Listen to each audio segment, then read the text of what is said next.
Hi, everybody. Welcome. I'm so pleased all of you decided to come spend some time here in conversation with our 2025 Hawai'i Triennial Curators. Special thanks to Mahalo for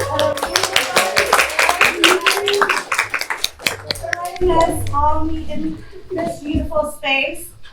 I also want to thank the State Foundation of Culture and the Arts for their support for the Hawai'i Triennial and our programs leading up to it. I'd also like to recognize our board members that are here tonight. Ann Swank here.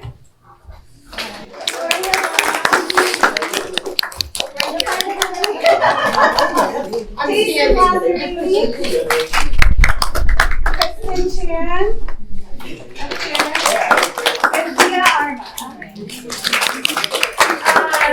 And now I'd like to introduce Josh Tangon, our Associate Director, who will in turn introduce our curators. Thank you so much for being here. Aloha mai kako, everyone. O Josh Tangon ko ui noa, no pauoa kona oahu mai au, no hoa ma pauoa. I'm Josh. I am from this area. I'm from Pauoa Valley. I've spent a lot of time here growing up all my life. I'm the Associate Director of Hawai'i Contemporary, and I also serve as the kind of coordinator and curator of this gallery, Arts and Letters. So it's my pleasure to welcome you all here to the Arts and Letters building, home of Native books. We're traditionally in this area called Ko in Nu'uanu, also in what we now know as kind of the arts district here in Chinatown, Honolulu. So welcome to our town hall, our Chinatown town hall event. This event came about and was kind of inspired by a conversation that we had as a part of the Art in the Capital event. We kind of got, through our question and answer, we kind of got into a discussion about what the Triennial might look like and kind of got this passionate plea from one of the neighborhood board members to really engage, to think about engaging here in Chinatown. So as a result, the curators had an idea to kind of hold a town hall event where we could actually kind of hear from community members, from those people who live in Chinatown, who work in Chinatown, who make art in Chinatown, about kind of what what you'd like to see. So the goal of tonight's town hall is to really hear from you, to hear from community members, to hear about maybe what are the kind of greatest issues that people in Chinatown face today, kind of what's happening in the neighborhood and in the business community, and how can we get involved? How can we kind of amplify the things and participate in things that are kind of already happening here? And another goal is to really kind of provide some kind of transparency to the process, to our process, to the process of the curators and their own thinking. And so, yeah. So, but before I introduce the curators, or actually I'm going to have the curators introduce themselves, there is like a slideshow on the wall over there. Kind of hard to see right now, but as the sun goes down, you'll be able to see it. But the slideshow shows kind of different ways that Hawai'i Contemporary or the Hawai'i Triennial, for all extensive purposes, I'm just going to say Triennial, even though we were a biennial, we then became a Triennial. But yes, so how the Triennial has been involved in Chinatown. So in 2017, we partnered with Mark's Garage to deliver a project by Mohammed Kazem. I just saw Rich Richardson, who was the director of Mark's Garage at the time, and who helped this project get off the ground. In 2019, we showed a series of works by A.R. Kawa in various businesses in Chinatown. The project was called Surrounded by Biennials, and it was in 3 businesses in Chinatown. So here we have Ohana Lei and Flowers, Another site was Worldwide Travel, which you might recognize just on Nu'uanu. And then the third was Kingdom Jade, which was on Hotel Street. We also had the Savage Club headquarters just on Nu'uanu in the old Indigo space. And we're able to hold a lot of ongoing public programming events in that space for 3 months. And then last year in Hawaii Triennial 2022, we worked with Hawaii Theater to deliver and to show Ming Wang's project. So that's kind of what you're seeing on the screen over there. So yeah, with that, I did just want to introduce our curators, and we'll hear a little bit from them. And then really we wanted to open it up. The conversation's meant to just be an hour, but you know, we have some kind of flexibility on the other side. And if you need to leave, please, probably the best exit would be that exit on the right over there. Other housekeeping issues, if you need to use a bathroom, there's a bathroom right through here. So yeah, with that, maybe I could first hand it off to Noelle. Aloha everyone, aloha nau kako. Yeah, so my name is Noelle Kahanu, born, raised, educated here in Honolulu and on Oahu.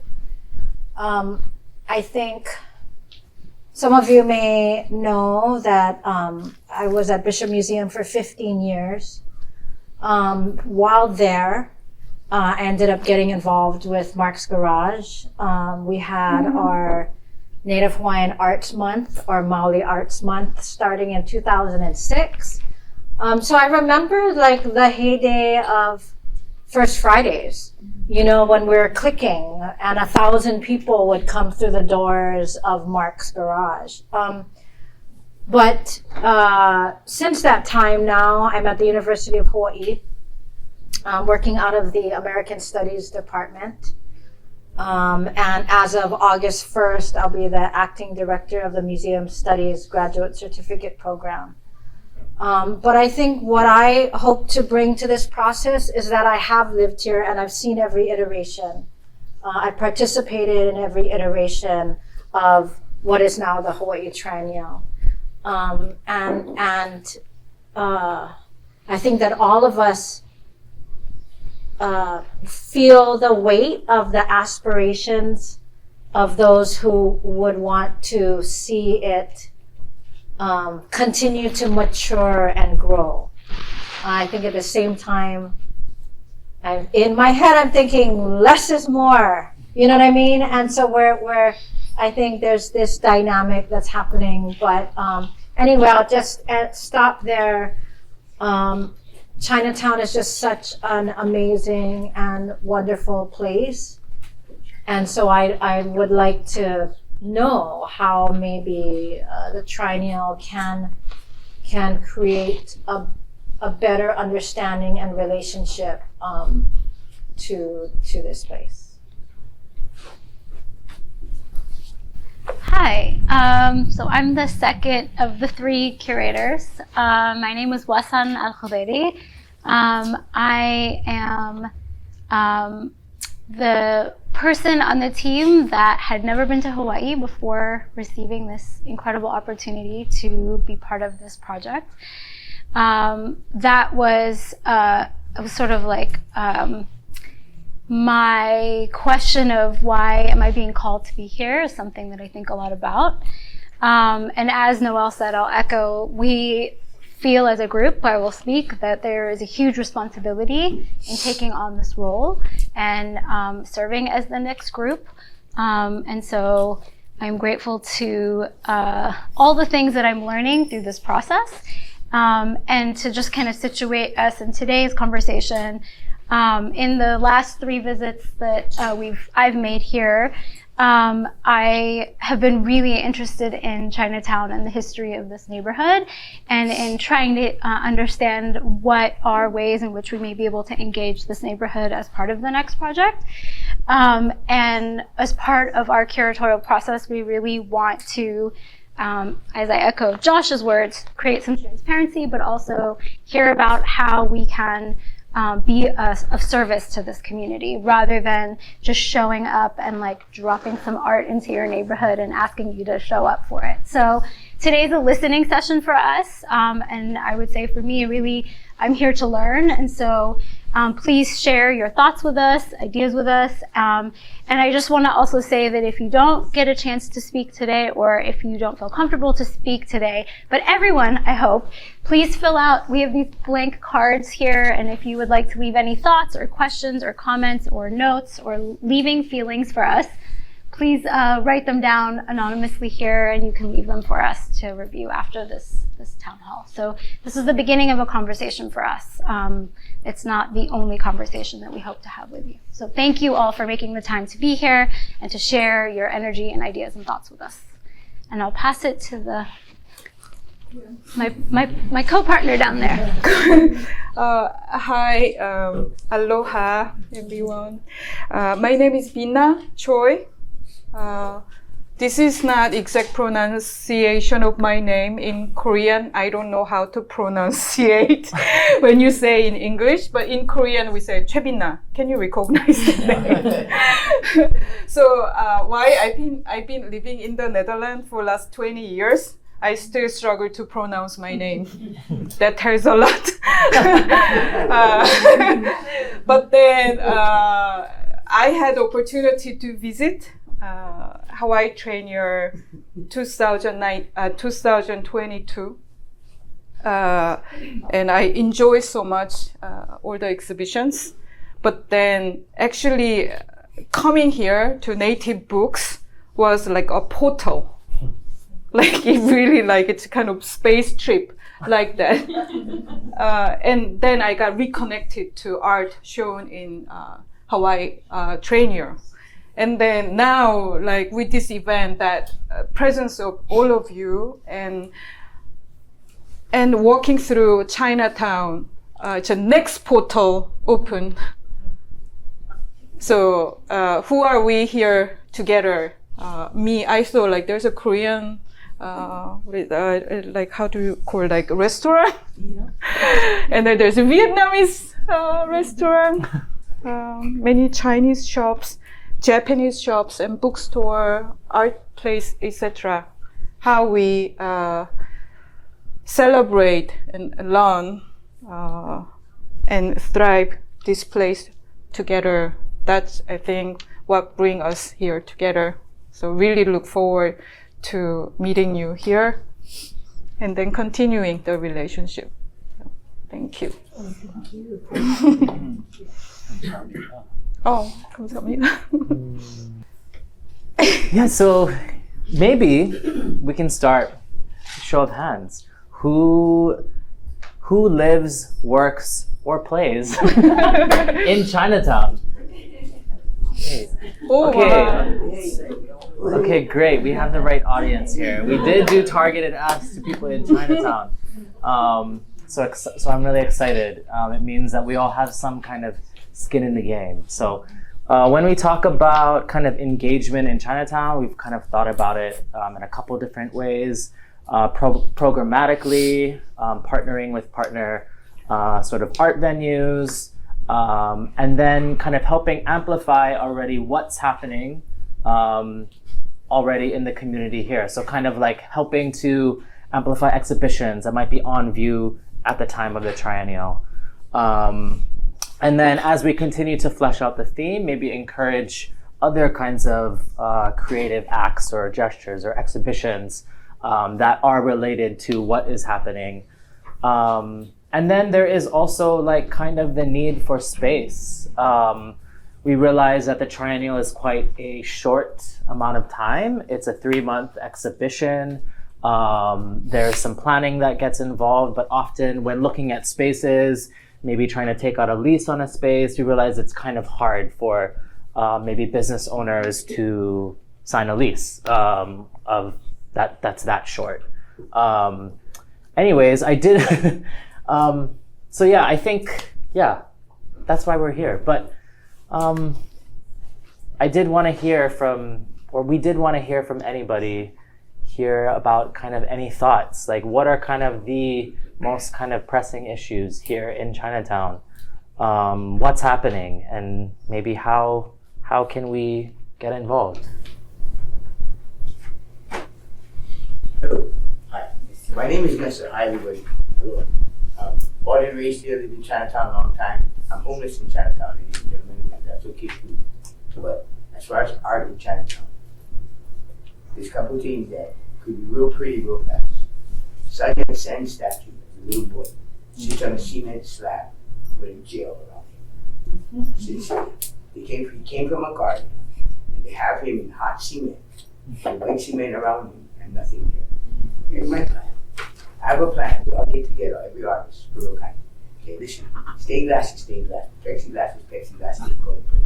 The same dragon that the kids drew on Wolf Act tells the story about the ashes, rising from the ashes. The same dragon, we take that puppy and we wrap it around that gate. And in the gate, right around his cigar and off, you got, I'm not sure how many sides it has. But I have a plan. There's nothing growing in there. You guys, that's crazy. Impatience is a flower. It grows everywhere. Patience is where I'm at, okay? Because I ain't patient. But if we do, listen, you guys, if we do a planter and a stool, just one stool, and a planter and a stool, and it looks like this. Just one wooden, redwood stool, and this little planter right next to it. There'll be a planter and a plant, and like that, right around the guy. We have flowers around him. We have redwood around him. We have his dragon that's bringing us up in the ashes right around him. If there's anything about that we all can do, I wish we could do that. First off, the sun that sends is why we're here. We all forget that. One little man, one big dream. I lived with the homeless for a long time. Whatever it is, it is. But I tell you something. This lady here came and she took pictures. And I saw eyes. I made more people come and more people took pictures and they saw the eyes. More people and more people took pictures and they saw the eyes. They came and they smiled. And I swear to God, every person who took a picture did something different, did something better that week, that month, that they did. Because they saw themselves. I know the homeless. I can imagine what you guys are going to do about it. But listen, nobody will get houses. Let me tell you guys this straight up. The homeless nonprofit organization is one of the top 10 industries in America. We're not going to get houses because all these people are not going to have jobs. Let's be real. I asked for housing 15 years ago. Now, because my mom, they like using housing, senior housing. I could have had a bachelor pad. Now I get raised in my bathroom and oxygen boosters in the freaking house. Anyway, I'm not going to do that either. But, bottom line is this. They will do something. Art in the park, everybody wants to do that. Anything that connects you guys to this is what's going to bring the beat back to China. I don't care what you guys do. If you guys don't connect everybody, you guys are not going to know what the beat is. It's not. There's so many stigmas on so many people, but there's so many people that have been here a long time. Before they was homeless, you understand? This was our home. Before we was called homeless, this was our home. Can you guys understand that? Almost impossible to understand. But there's some of us who's been here so long that this is it. Before you guys gave us a homeless name, this was home. Okay? Now, we have all these other people coming in here, all this trauma, all this shit that's rushing behind us. The violence, the crimes, it's not from us. They go home, take a shower, and come back to us. Okay? So if you guys really want to get connected with the people.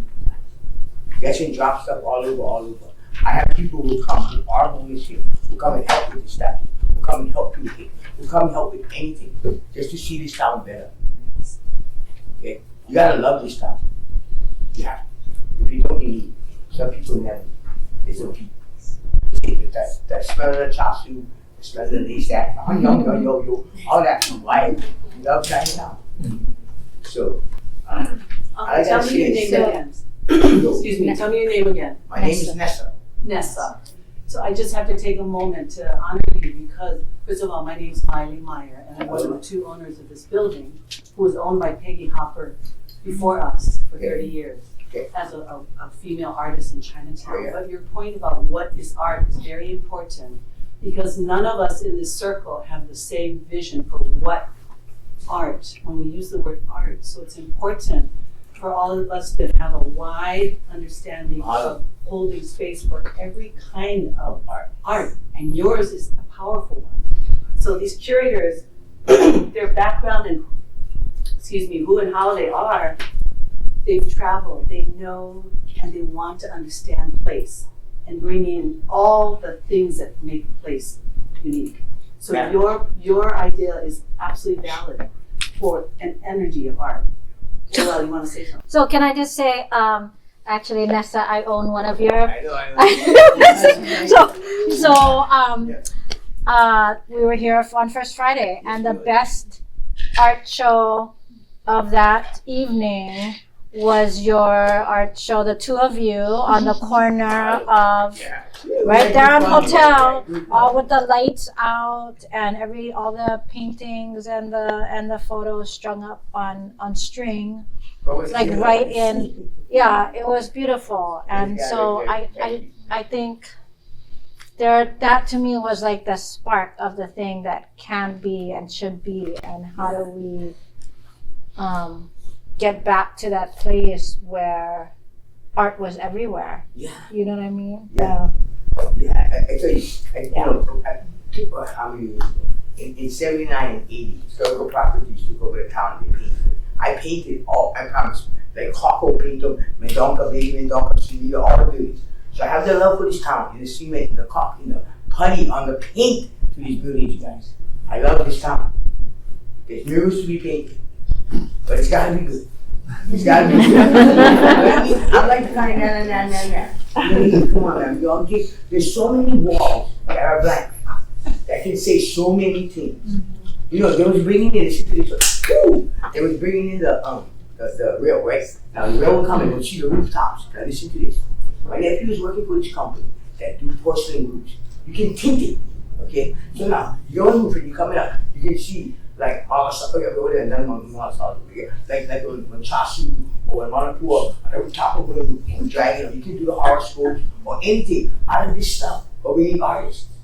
You know what I mean? Gotta learn a little bit how to make this like this, like sitting glass. You gotta make the rails, make the color. Same thing. If we could do the roofs of this thing, that would be like, wow. You know what I mean? Can you imagine coming on the rail and seeing that on the roofs? That'd be like killer. But the windows are easier now, you have to do the ground. So that's what we do. Thank you. Thank you.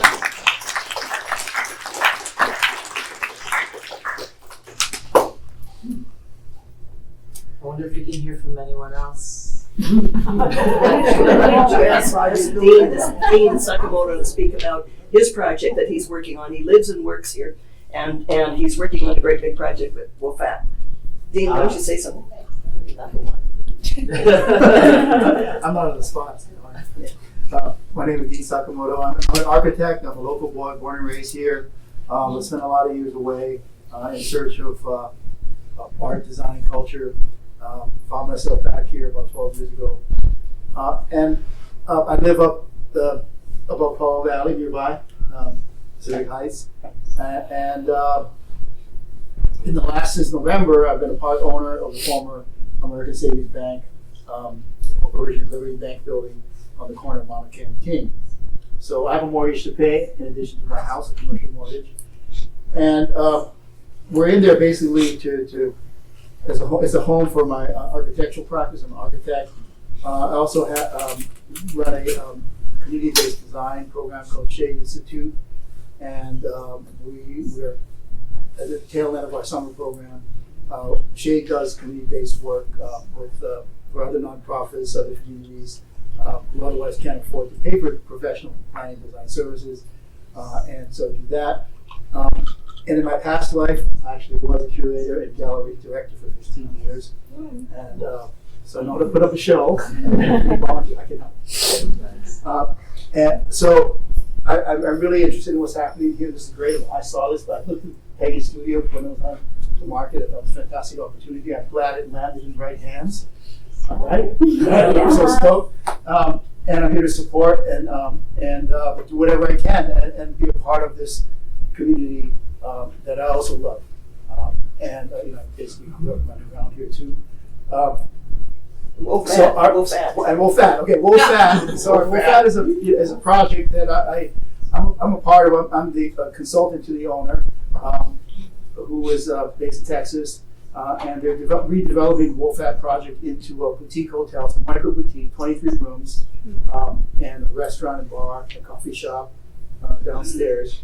The project, it's been a struggle because it's really a passion project with a group of investors. And so it's around 50% complete. The good news is we got the outside restored. It's now on the state register of historic places. But the inside is about 50% complete. And there's no timetable yet to finish that. The King Liberty project, King Liberty is the former bank building. That's kind of on my front burner because I'm a part of that. I've skin in that, real skin. And so we're hoping to turn that into an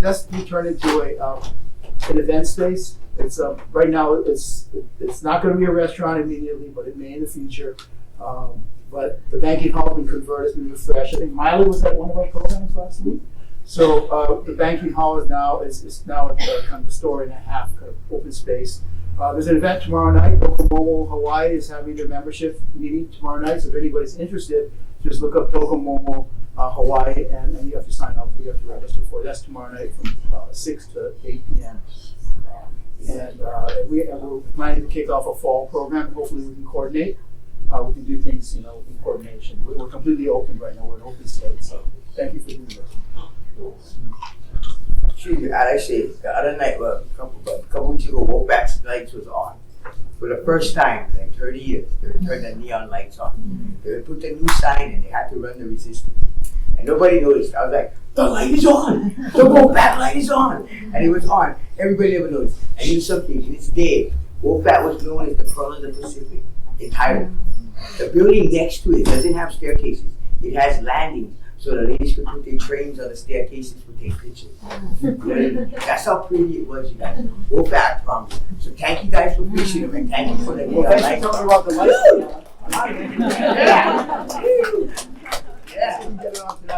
Mahalo, brother. Everything went on. I would shoot nobody. The lights on. Everybody went like, Wolf, you guys look. It was nuts. It was so killer. Thank you guys, man. It's all shiny and new. God bless. It's the bomb. Yep. Bro, I cannot believe you guys did that. That's awesome. I guess I can say something too. I'm Laura Ruby, and I did the large public sculpture that's in Marin Tower. That's the affordable rentals, which should be the model for all affordable rentals in town. And it's nice. It's very long. It has planter boxes that, well, I can describe the whole thing to you if you want, and vertical. And during the time that I was working on getting ready to work on it and everything else, I went through this thing we call Chinatown, which is really multi-town, whatever you want to call it, and looking at the architecture and looking how things have come together in various ways and putting them into my public sculpture. That's one thing. And the earliest, of course, was Don Marin, or Don Marin, who was really a confidant of the king at the time, and did all sorts of things. So that was a very interesting coming together of all of the people in Kou, as it was called then.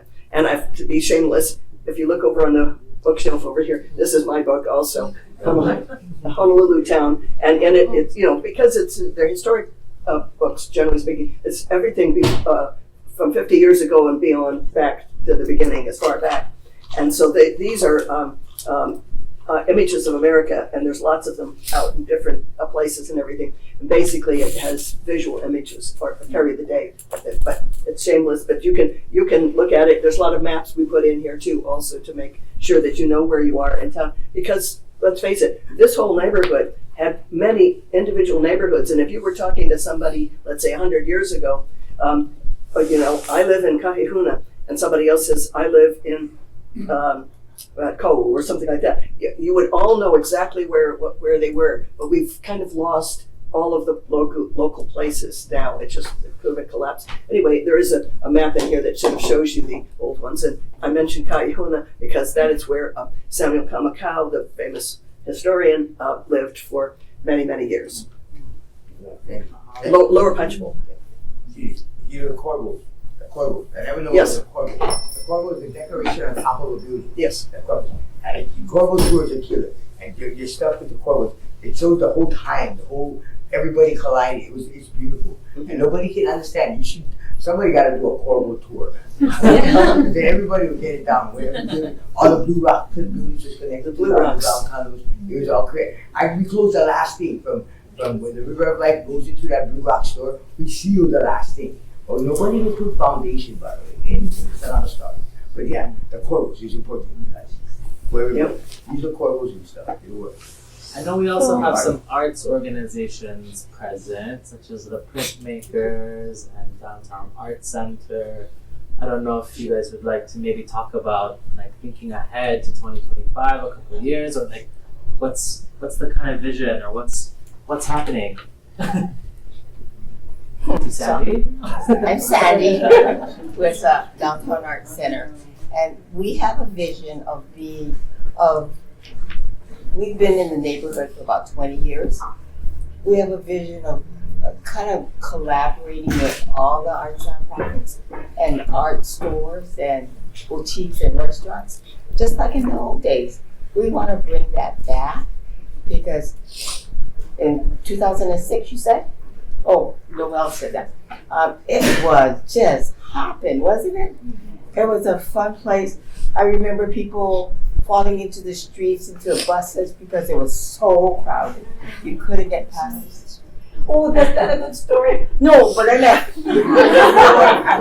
It was really, really fun. And buses were really careful as they went up and down Hotel Street. You're right, that is a really bad story. But it tells you how crowded and fun it was that people actually came on their smiles. Yeah, thank you. Anyway, next. Yeah. That is a good start. That's good. Becky, you've been here for a long time. Yes, And involved, so what do you think? I'm really excited about what's going on in this room right now. I think over the years there's been an arc and a wave and things coming and going, and as time went on it moved further and further away from the funky, innovative, edgy, real art community that was happening. It happens every cool city, right? The art comes in because the rent's affordable, and then the restaurants come in because the rent's affordable, and the artists are there, and then the businesses come in, and then it just goes on. So this gives me hope that there's a new beginning and a different way of looking at it, because we've learned so much in the last 25 years. So cool. Thanks for having me here. I'll jump in and say something. Hi everyone, Mahalo. I run the Mayor's Office of Culture and the Arts. So all these issues of, building things and murals and stuff that sort of falls within are what should be our job. And I think with the Mayor's focus on Chinatown, hi, Councilmember DeSantis stands, so nice to see you. With our focus on Chinatown, like so far we've done, okay, we're gonna fix trash, we're gonna clean the sidewalks often, but what are the things, the intangibles that really this room will bring to Chinatown to really enliven Chinatown? So we've, tried to fix infrastructure, we fix all the things that are trying to make it safer, but like, what are we gonna do to, there's all these pockets, but I think what I would like to hear is, what are some of the big ideas? Keeping in mind, like murals and public art are great. We are so hampered by public policy and historically, the dragon mural, illegal according to DPP. All the murals technically illegal. So we love them. I'm never gonna sign something to say take them down, but we also can't celebrate them because technically against public policy. So maybe it's a policy change. I don't know, but we know art is gonna bring more into this town. So I think, I would love to hear, more about what you guys envision or what you would want to see from a policy standpoint, or what the city and the state foundation can do to help you guys do what you already do in this area. Did you keep the paving stones, the ballast stones that were just recently torn up around here? Because they're not allowed to be thrown into the land. I believe they had already gotten thrown in, if I'm right. Yeah, they had taken it straight in. Those got lost, and that was an oversight on the contractor's part. But now they know. So it won't happen again. Yes. I'd like to go on this. Smith Park has nothing going on, right? Now, I know Miss Kent and all the old ladies and all the guys. The lady said she would buy one cookie set. If we could do some kind of something in the park that's more like structured, anything.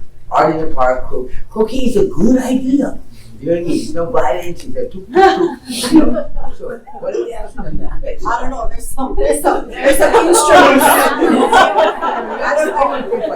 That's all we need is. No, we got that part. Okay.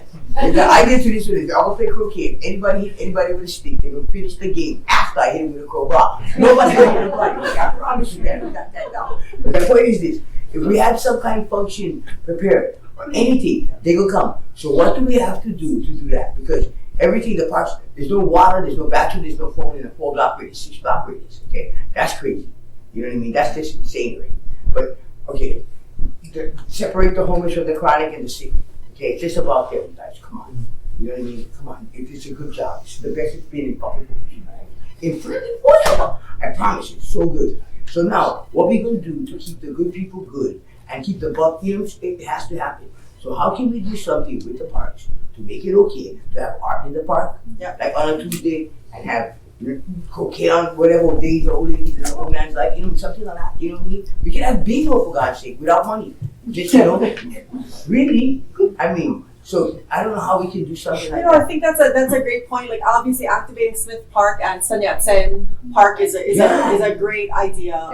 Yeah. And so that's going to be something we have to discuss with Laura Thielen. You know, the Creative City has started to do their Jazz in the Park events, which is great. But I think going back to some street festivals like the Heart Festival, but we have to sort of, I think, normalize it's something that people can expect, right? Every whatever, not first Friday, second Friday, I don't know. But Miss Kent, this lady, she's 92 years old, and she wanted to help me. She wanted to do a pavilion. I said, we don't need nothing covered to stop. But she's willing to buy whatever we need for the croquet thing, whatever we need for Smith Park. You guys get somebody who loves the park just as much as me. And she likes to see something happen. You know what I mean? So if we can do something that happens sooner, but okay? Because she getting older too, you know what I mean? Yeah, absolutely. Okay. So I think you're right. Activating the parks is going to be a really big sort of next step for us. Balloon, something, art, whatever. Art on the fence over there. But then we go, listen to this one. They went plant in front of the park, all the way inside. Shrubs that pokes in and out. You know, bougainvillea, you run in, you can run in, you just can't come out. That's about this thing fall in, you get poked, come out, you get poked. So if you grab fall in there, you get poked all the way in. When you take her, you got to come to take her out. This is what's guarding that gate. And that gate can hold art. That gate can, I mean, the whole thing. So we could talk started with somebody because what they do is kind of punchy. You know what I mean? Definitely. Thank you for that. Thank you. You know, speaking of public policy, there's one thing I've never been able to understand in all my 18 years of living in Chinatown, and that's why we don't have an officially designated Chinatown Arts District. Can anyone answer why we do not? The whole thing's supposed to be. Yeah. Is there some sort of connection with city and county, the powers that be that's missing to create that? Is there something we can do to make that happen? Yeah, so let me ask, and this, I'm Tyler Dos Santos, I'm the city council member for this area, as well as all the surrounding communities. Well, let me ask what the community's vision would be for an arts district that's different than if it weren't an art district, right? What does it mean to be an arts district? What does that entail? Designation usually entails official funding, right? Well, that's problem number one. not to be flippant about, but that's part of it. I'm talking because I just went on a road trip across 9 different states in America, and I went through some incredible arts districts. And they're all sponsored or supported in part by city and county of that particular region.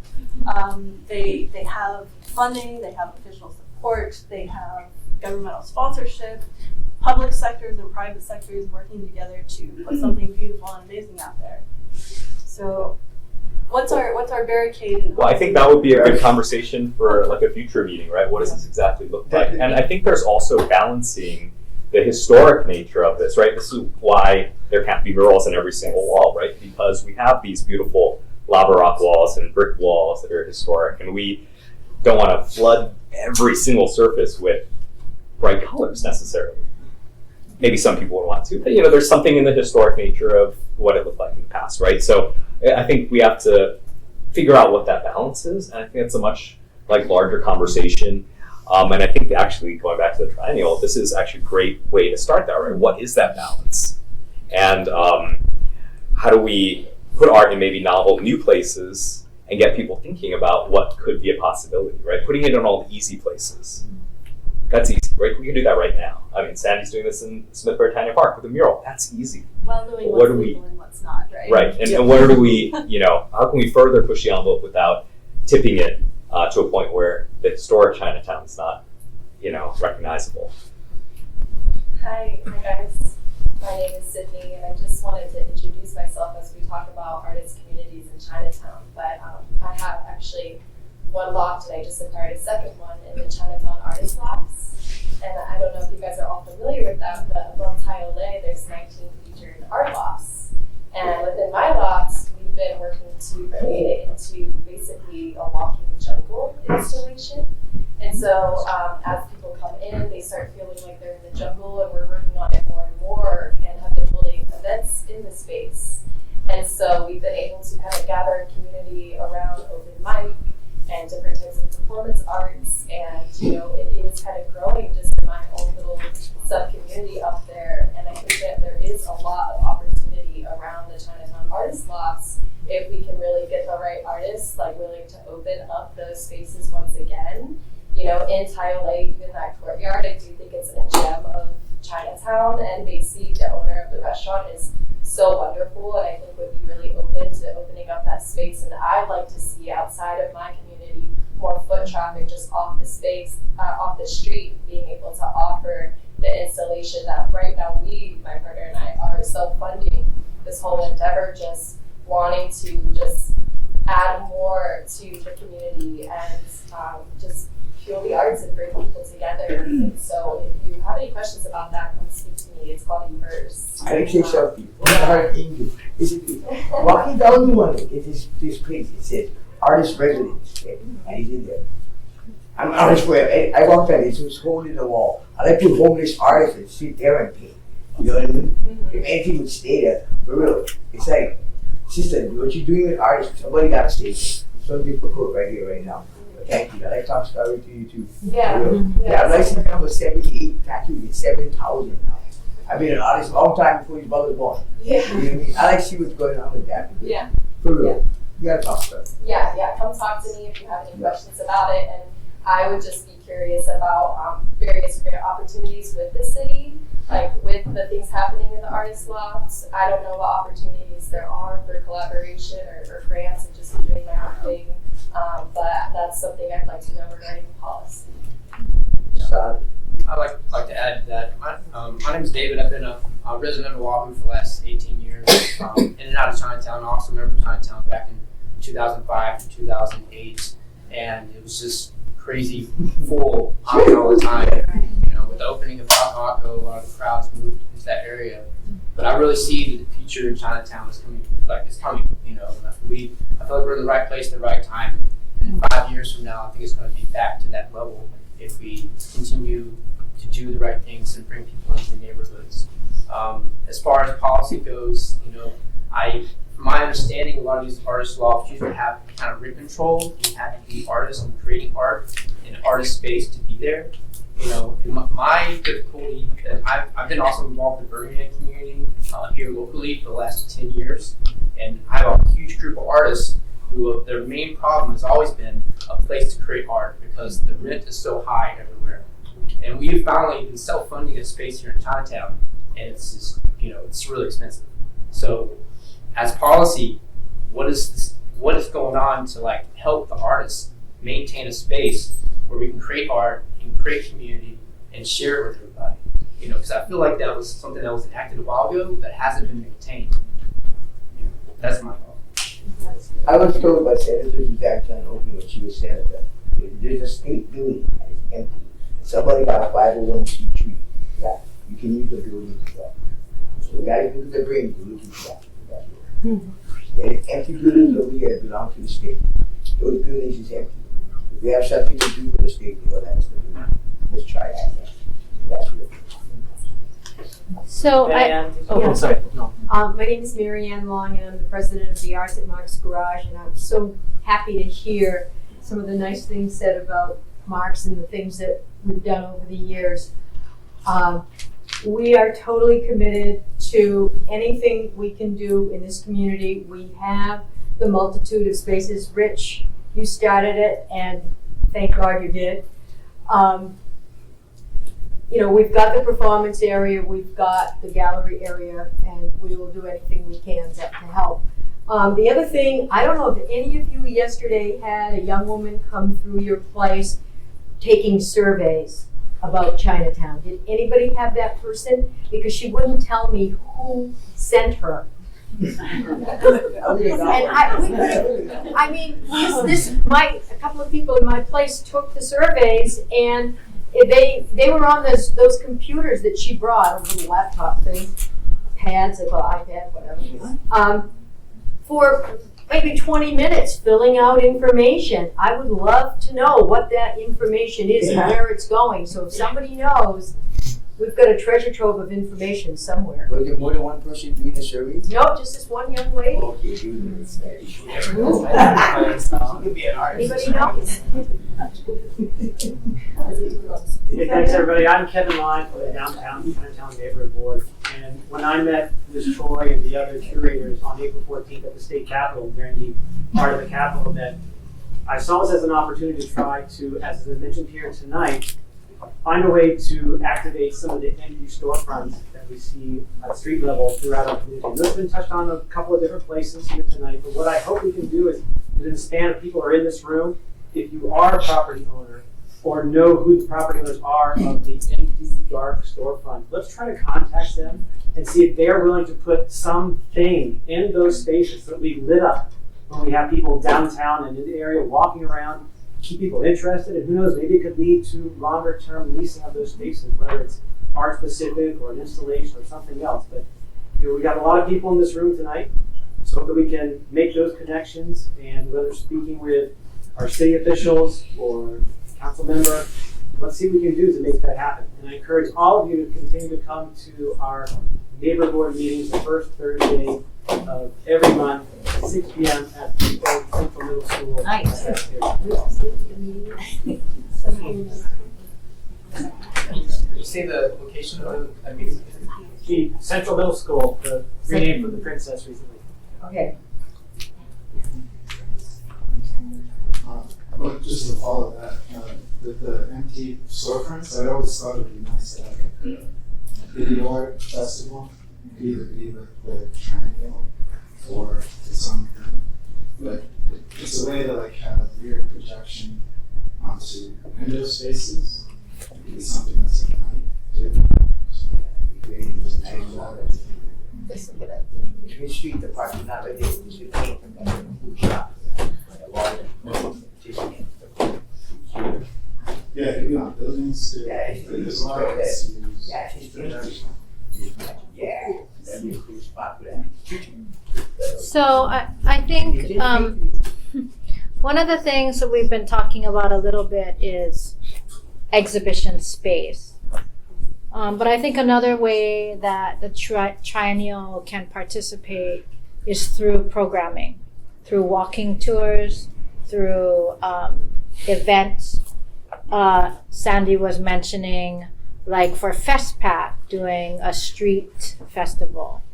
I mean, are there things, because the Triennial is basically from February through part of May, right, of 2025. So it's still a ways away. At the same time, we can think about, what are, for example, I guess my question would be, if you had an opportunity to tell an untold story about Chinatown, what would that be? These are people who are, some definitely we want to activate locals coming, but it's also going to be hopefully a lot of out of town people coming for this art experience as well. And a lot of it does kind of abut Chinatown. Like if you think about Haisan or, or Honolulu Hale, or, you know what I mean? So if we're so close already to this district, it's not going to take that much more to make Chinatown a more meaningful participant in triennial activities. But is it through programming? And so, like, what are there stories about Chinatown that could be told through walking tours, through Johnny. projection? Johnny, I know you've been involved in Yeah, walking so tours in Chinatown, so I have, yeah. So I came here today representing both my company, Manini Gallery, which helps promote a lot of younger contemporaries in Hawaii through like gallery takeovers and exhibition takeovers and pop-ups, as well as Exhibition Grid, where we do the walking tours throughout the Chinatown Arts District, connecting different exhibitions, public sculpture, and the history of the area. So one way I think a Hawaii Contemporary can really help out, this is more direct towards you guys and how you guys can help out, is that there's a lot of activity, art activity, especially from the young generation, happening here in Chinatown. And it's through people like making their own connections, finding bars who want to put up the work, and things like the Young Contemporaries component of the art exchange that just happened caps off at 18. And there's a bunch of contemporary artists from like the 18 to 30-year-old range who just are really hard for them to find opportunities. I have a lot of contemporary art friends who they've had to go to San Francisco or New York to show their work in a grand scale, even though this is one of the economic capitals of the world. And I think Hawaii Contemporary does a great job. I was a volunteer for the Triennial, so I was very happy to see how much eyes it brought to Hawaii's unique story and Hawaii's unique history. As a tour guide for the HISEM during that time, that was one of the most solid things that I got to see. The biggest takeaways, how moved and changed people are. But I still think there's a little few areas within the community that can still be helped out by the contemporary organization. People like the Downtown Art Center folks hosted the Heart Festival recently, which allowed for a lot of younger contemporary artists to exhibit the work and sell the work so they can go back and pay for more supplies and make bigger works and improve their practice. So I think programs like that, like having a street festival where you shut down the street on maybe a First Friday or something, and just bring people to Chinatown, make the tours happen, just give space for the people to show art. Because like you guys said, you guys have eyes and visitors from Hawaii and abroad. A great chance to show off the local art and talent we have in the neighborhood. Those are my few thoughts. If I leave, it's not because I'm rude. I just have somewhere else to be. Thank you. Thank you. Thank you, Danny. So I'm Gene Chang. I was born out here, and I found my way to Cambridge and Boston and ended up there a long time. So I have gaps in my knowledge, but it gives me a different perspective. So I came back, and I'm living at the intersection of Honolulu and Curators. So this whole arts district is wonderful, and the restaurants are really wonderful. I benefit from it. But when I hear Chinatown, I think about Chinatown, I have an emotional response that there's like three big chunks. There's this arts district side, there's the Mauna Kea side, and all the people who live around here, right? And so as you think about the arts and what you're doing, are there things you can do to benefit the other two pieces rather than just the arts district? Yeah, thank you. And I will say also that as much as I heard some good things about Sen Park, for me, because I have a little bit of an outsider's view now from being away a long time, I see it as very sterile. Yeah. You know, you have a performance on First Friday, and then the rest of the time it's like barren. Just dead, yeah. Right? And also when you have that concert there, does it benefit the businesses and the neighborhood? And people just go there and then they're gone. Yep. And so I would hope the space is used to bootstrap more vitality month long versus just special event. Yep. Yep. Thank you. Yeah. Hi, my name is Megan. I've just been here for about a year and a half. I feel like there's so many really great things being spoken. I'm just wondering how to capture that and make them actionable. I come from a little town in central New York that has a super vibrant arts culture, and then also like in New York City before that, and I can think of a number of projects that could be really low-hanging fruit, and some of them may already be happening, but I would love to just pass those on to somebody. Like what? Like what? So we were talking about, or someone was talking about the stories of Chinatown. I belong to an artist group called Regal History. Years ago in New York City in the 90s, and we did a number of street projects that were posted around New York City. One was just choosing different stories, you know, in downtown New York City and just posting little signs, and then, you know, people can find out more information.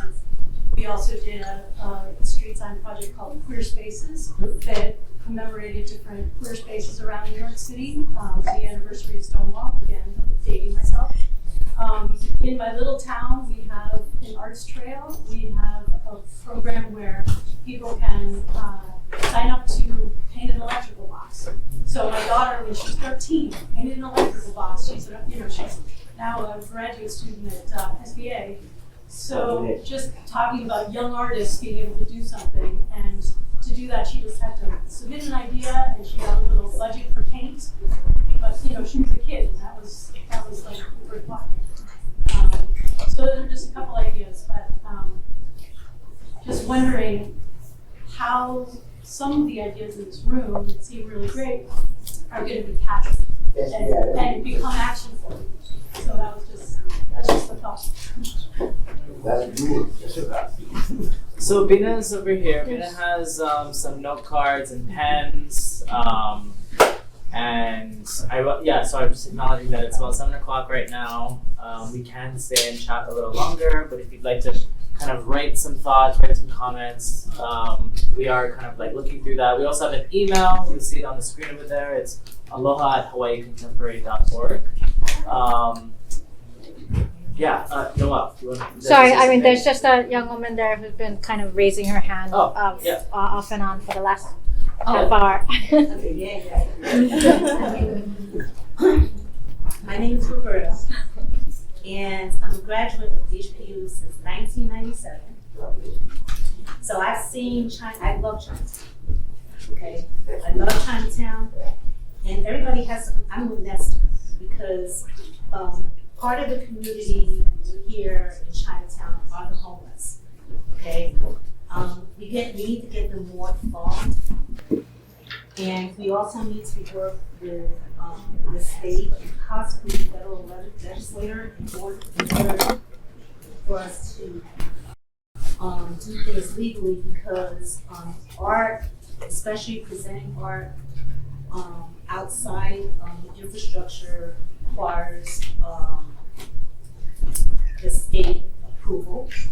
Okay, and also one of the most important things that I want done is to convey the history of Chinatown through their historic monuments, especially down River Street, where they have the water, and then you go down to Veritania, and then you have the cultural center, and then that path. I've always wanted to play chess with the guys, but because of everyone, especially the locals, the long-term locals, have a fear of coming to Chinatown because of how it was like 30 years ago. Now, when I went to HPU, it wasn't like this. It was very dark. You had a lot of addicts, okay, like how we have today, like the old kid. They were out mostly in the street. Smith Street Bar is one of the oldest bars in Chinatown, and that needs to be recognized. Okay, the statue down River Street needs to be recognized, because I believe that since we live in the state of Hawaii, we have a lot of the Asian culture.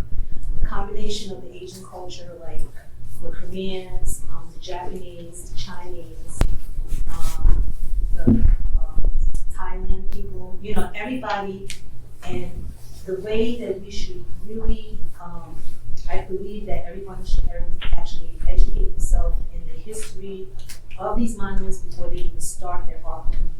Okay, I came from New York. I'm originally from New York, which is the art capital of the world.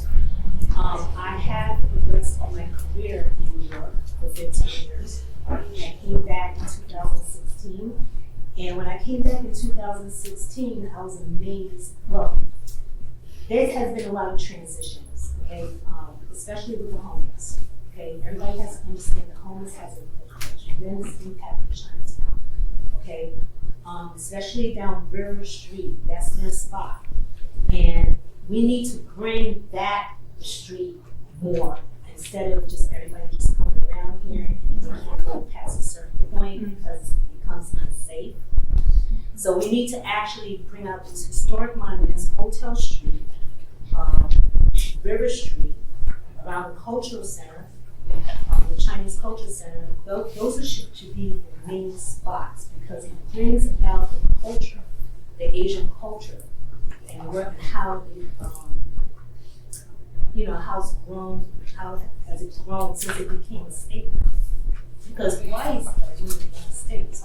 It's like in 1915. So like I love Chinatown, I love downtown, I live downtown. And I see it grow, I see the Kaka'ako area grow. My son actually was involved with the Waka. He was one of the first artists that actually put the murals on the wall. And he says, in order to do that, you have to get approved. It's not like you're picking artists. So we need to get involved with the Historic Society, the Chinese Cultural Center, very important. And just like Nessa, I'm agreeing with Nessa with the WOFAT. Okay, WOFAT is one of I used to go to WOFAT when my mother and my son was young. Okay, it is the authentic Chinese restaurant, the way it's to be done, just like in New York City, down Mott Street, Canal Street, where you have the round tables, and the way the Chinese culture does it is that they sit at the table as a family and eat. Usually, like 10. Okay, that's the real traditional, restaurant. And when I came back in 2016, I started asking everybody what happened to WOFAT, because WOFAT was open for a long time. And then, just like we mentioned, that they were turning it into a bed and breakfast and all that. I'm like, excuse me, but what about the restaurant? And what about the storefront that was underneath that sold the food for that restaurant? So, these are the things that I want to see. Because just like Nestor said, when they bring the train downtown, they can see the improvement of the infrastructure, so that way everybody won't be too scared. I mean, you see the homeless, but they shouldn't be too scared because the homeless is not going to bother them. And I've been around for a long time before this place built up, and I walked by myself in the dark, and no one loved me at class. I used to take my shortcuts home, and I used to actually contribute, give food, money, at the same time. So, I want to see more improvement with these historic monuments down here, especially with me, and play chess, count literature. Thank you. Thank you. No. Or do you want to just? Yeah, no. I think we're losing a lot of people, so I just think we should wrap up. Mahalo, I think you raised an important point, understanding one's history and one's place, maybe even before the art making comes. So there's a lot of learning, I think, for all of us to do. Again, there's some comment cards. There's also, you can write your name and your email address, and we can kind of get the keep the conversation going. Tyler, would you like to say something? Yeah, I just wanted to ask, I think this was a really good start to like a much longer conversation. I know, Dean, this summer you're gonna kind of undertake some like a really deep look into Chinatown and kind of what the possibilities are. And this is a question to you, Josh, how can we continue this conversation? Should we come back in 2 months and do this again? Maybe not necessarily Triennial focus, but also definitely. I think if you want to rotate venues, I'll be happy to host another conversation. I think this highlights the need for just spaces where people can gather and continue conversation. So Mark's Garage sounds like a great place. I know that the Chinatown Neighborhood Board kind of seeks to be that space as well. Our curators are back in the fall, in October. And so we can pick up the conversation again as it relates to the Triennial. But mahalo for coming together. I think this is a great sort of first skimming the surface of many conversations. So Thank you.